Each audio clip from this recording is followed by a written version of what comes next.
নমস্কার বন্ধুরা, কীভাবে শাপলা নিরামিষ মাছ ছাড়া, চিংড়ি মাছ ছাড়া নিরামিষ ভেজে খেতে হয় দেখুন আপনারা। আমি এখানে শাপলা কেটে ধুয়ে পরিষ্কার করে নিয়েছি আর কাঁচামরিচ কয়েকটা ভেঙে দিয়ে দিয়েছি। এখানে আমি নারকেল বাটা নিয়েছি, সরিষা নিয়েছি ফোড়নের জন্য, আর শুকনো মরিচ ভেঙে নিয়েছি। এখানে করে দিয়ে দিয়েছি, চুলা ধরিয়ে দিলাম, কড়াইতে 1 টেবিল চামচ তেল দিয়ে দিলাম। বেশি তেল লাগে না, সামান্য তেলেই শাপলা ভাজা তৈরি হয়ে যায়। কারণ শুকনো মরিচটা ভাজি করে নিতে হবে।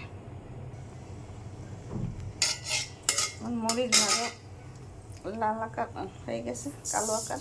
এখন সরিষা দিয়ে দিলাম,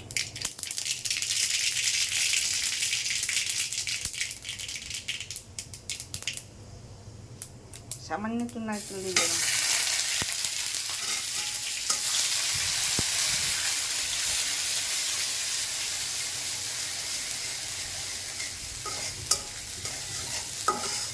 নারকেল ভাজা ভাজা হয়ে গেছে। এখন শাপলা দিয়ে দিলাম,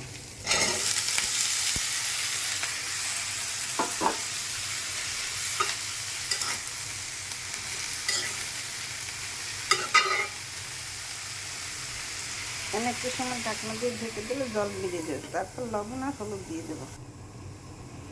ঢাকনা তুলে দিলাম।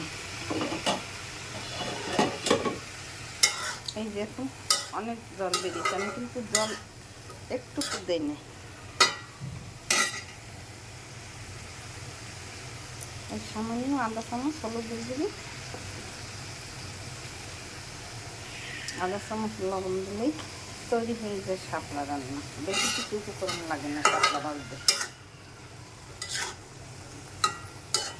আর আরেকটা, শাপলা আপনারা সেদ্ধ না করে একটু শাপলাটা কাটার পরে লবণ দিয়ে কিছু সময় ভিজিয়ে রাখবেন জলের মধ্যে। তারপর উপরের যে হালকা কষটা সেটা বেরিয়ে যাবে। তাইলে শাপলাটা ভাজলে দেখতে সুন্দর লাগে। দেখুন দেখতে কত সুন্দর দেখা যাচ্ছে। আমি ঢাকনা দিয়ে ঢেকে দিলাম। আমি ঢাকনা তুলে দিলাম।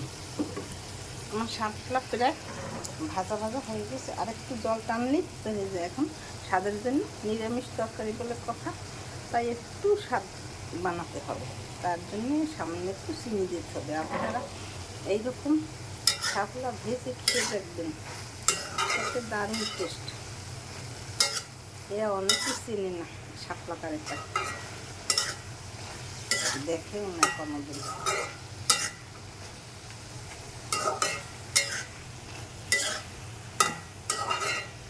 দেখুন দেখতে কত সুন্দর হয়েছে, খেতে খুব সুস্বাদু লাগছে।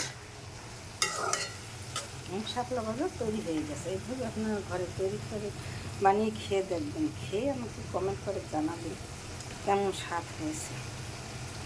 সেই স্বাদ লাগবে।